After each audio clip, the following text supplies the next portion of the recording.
آغاز یک هفته دیگر رو با همه شما بینندگان عزیز شد. باش میگویم امروز 17 فوریه است و ساعت به وقت پراگ 7. حالا فرصت است که من برای شما چون همیشه اخبار تلویزیون جهان رو معرفی میکنم. برای اون که روزتان رو با رادیو آزادی شروع میکنید البته مینت دارم. مولати сабти номи дубораи симкортҳоро бо шиносноমাи нави пластикӣ дар Тоҷикистон то моҳи феврали соли 2022 дароз карда. Тасмими сабти номи дубораи симкортҳо бо шиносноमाи нави пластикӣ дар як соли ахир борҳо мавриди танқиди сокинон ва мухолифон шудааст. Мардум онро харҷи изофӣ, бояи саргардонӣ ва як роҳи ба гуфтаи онҳо пулҷамъоварии мақомот донистанд. Мақомот гуфтанд ин иқдом ба хотири тақвияти чораҳои амниятӣ муҳим аст.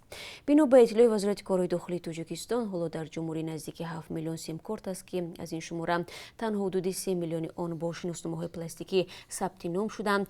Мақомоти умури дохилӣ мегӯянд онҳое ки телефони мобилӣ ва симкорт надоранд вазифадор нестанд ки шиносномаи коҳна ва ё коғазии соли 1996-ро бо шиносномаи пластикӣ иваз кунанд. вазорати корои хориҷии Қирғизистон рӯзи 14 феврал сафири Тоҷикистон дар ин кишварро даъват кардааст. мақомоти ин вазорат нисбат ба гуфтаҳои генерал Абдулло Навҷувонов, сардори раисияти умури дохилии вилояти Суғд дар бораи мақоми Бодканд ибрози нигаронӣ намудааст. расонаҳои Тоҷикистон рӯзи 12 феврал гузориш доданд ки Навҷувонов дар нишасти матбуотии Бодкандро сарзамини қирғизҳо эътироф накардааст. бино ба иттилоияи вазорати корои хориҷии Қирғизистон, Навҷувонов гуфтааст агар таърихро варақ занем, дар гузашта Бодканд ҳеҷ гоҳ замини қирғизҳо набуд. гузаштагони тоҷикон қирғизҳоро ба Бодканд оварданду ба онҳо замин доданд ва имрӯз ин барои ҷониби Тоҷикистон мушкиловар шуд, афзудааст мансабдори тоҷик.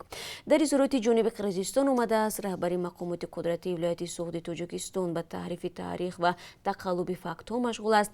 вазорат мегӯяд дар ин суҳбат ба сафири Тоҷикистон таъкид шудааст ки чунин гуфтаҳои мақоми баландпоя ва бахусус намояндаи ниҳоди қудратӣ ҷоиз нест. Тоҷикистон ҳанӯз ба ин мавзӯъ вокуниш накардааст. Абдулло Навҷувонов моҳи январи имсол ба мақоми сардори раисияти умури дохилии вилояти Суғд таъин шуд ва қаблан дар мансаби муовини вазири корҳои дохилӣ фаъолият дошт.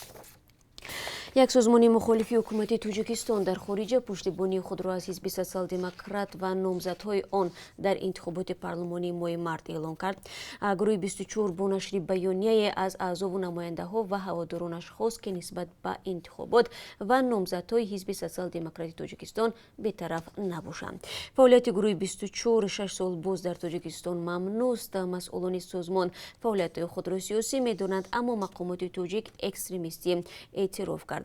вокуниши раҳбарияти ҳизби социал-демократи Тоҷикистон ба эълони гурӯҳи 24 ҳанӯз маълум нест. интихоботи парлумонӣ дар Тоҷикистон рӯзи 1 марти имсол баргузор мешавад. масъулони комиссияи марказии интихобот гуфтанд 241 номзад вориди сабқат шуданд ва барои соҳибӣ ба 63 курсии вакилии маҷлиси намояндагон талош доранд. ҳизби социал-демократи Тоҷикистон ба ин сабқат бо 5 номзад ворид шудааст ки дар садри он Раҳматилло Зоиров раиси ҳизб қарор дорад. мақомоти чин се рӯзи пайи ҳам аз коҳиши сирояти вируси нав гузориш медиҳанд, вале созмони ҷаҳонии тандурустӣ гуфт аз ҳоло дар бораи чӣ гуна идома ёфтани буҳрон чизе гуфтан зуд аст. мақомоти чин рӯзи 16 феврал гуфтанд дар умум теъдоди ҳалокшудагон дар худи чин аз вируси нав ба 1665 нафар расидааст. бештар аз 9400 нафарро ҳам муолиҷа карда ва шифохонаҳо ҷавоб доданд. вируси нав дар саросари ҷаҳон 69 000 нафарро бемор кард, вале дар хориҷ аз чин фақат 4 нафар ҷон доданд. кишварҳои хориҷӣ барои роҳ надодани беморӣ маҳдудияти сафар барои мусофирон аз чинро эълон карданд. чандин мусобиқаҳои бузурги варзишӣ ва конфронсҳои муҳими байналмилалӣ ҳам лағв шуд. дар Тоҷикистон садҳо нафарро ки аз чин баргаштанд барои 2 ҳафта муоина карда сипас аз шифохона ҷавоб доданд. мақомоти вазорати тандурустӣ гуфтанд ки то кунун ҳеҷ мавриди сирояти вируси нав дар Тоҷикистон сабт нашудааст. дар натиҷаи бархӯрдҳо миёни полис ва сокинони як деҳа дар тахминан 667 километрии ҷанубу ғарби шаҳри Тошканд 2 афсари полис ва чанд тана сокинон ҷароҳат бардоштанд. дар арафаи бархӯрд ба сокинон хабар дода буданд ки хонаҳояшон тахриб мешавад. шоҳидони айнӣ ба радио Озодӣ гуфтанд ки қазия рӯзи ҷумъаи 14 феврал шурӯъ гардид. он замон гурӯҳе аз ҳукумати маҳаллӣ, дозитонҳо ва афсарони умури дохилӣ ба деҳаи Халқободи ноҳияи Олкиносои вилояти Сурхандарё омада буданд. ба сокинон ساکنان گفته شده است که خانه‌های آنها غیر قانونی در زمین‌های کشت بنیاد شدند. ساکنان به غضب آمدند. به نوشته دفتر مطبوعاتی پلیس، افسران کوشش نمودند آنها را آرام کنند، ولی ساکنان با کلتک، تبر، بیل و دیگر جهازی کشاورزی بالای پلیس حمله کرده است. در شبکه‌های اجتماعی نواری ویدیویی نشر شده است که در آن ظاهراً پلیس بالای ساکنان نامسلح حمله کرده آنها را به زمین می‌خواباند. در نوار دیده می‌شود که روی یکی از ساکنان خونشور است. شرکت ساختمانی راه و پل‌های چین بدون سبقت و یا تندر مسئول ساختمان دالان‌های ضد ترمه در شهرهای دوشنبه چنوق تعیین شده است. این شرکت از سال 2006 تا 2009 راه دوشنبه چنوق را ساخته بود. سال 2017 در پی فرآمدن ترمه و هلاکت 6 نفر یک کمیسیه ویژه حکومتی اشکار کرد که گالری یا ایوان‌های محافظتی در این قطعه را از نقشه پیش بینی شده کوتاه‌تر ساخته شدند. ظفر رحیمов معاون مدیر مرکزی تطبیق لایحه تجدید راه ماشینگری دوشنبه چنوق میگوید برگزاری آزمون وقت زیاد را طلب میکرد. این شرکت که تجربه داشت به عهده همین گذاشته شد.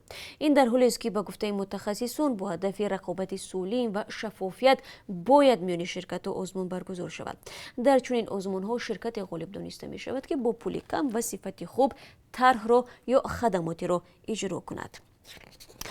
رئیس یکی از نویاها در جنوب تاجیکستان، شرکت متعلق به افراد مرادعلی علی مردان، رئیس اگرا اینوست بانک و معاون پیشین نخست وزیر تاجیکستان را به نپرداختن بیش از 1.5 میلیون سومانی برابر به تقریبا $150,000 متهم کرد. یعقوب سعیدزاده رئیس نویه عبدالرحمن جامی گفت شرکت برکت جامی پول آب و برق و مالیات را نداده است. نظر مسئولان شرکت فعلا معلوم نیست. رئیس حکومت نویه عبدالرحمن جامی ولایت ختلان هنگام نشست خبری گفت قرضداری شرکت سبب شده است که نقشه انداز را اجرا کردن نتوانند. در یک هفته اخیر باری دوم است که رئیسان حکومت‌های نویه‌های ولایت ختلان از دو مقامداری تاجیک برای قرضداریشان از انداز شکایت میکنند. هفته گذشته رئیس شهر کولاب به خبرنگاران گفت شرکت خانه‌سازی متعلق به پسر بکسبور رئیس خدمات علاقه و قدوی پرزیدنت تاجیکستان بیش از $400,000 انداز را نپرداخته است. و چون از پول گفتیم، فرصت است که من برای شما از قرب اسعار خارجی برای امروز که از طرف بانک ملی این گونه تعیین شده است معلومات بدیم.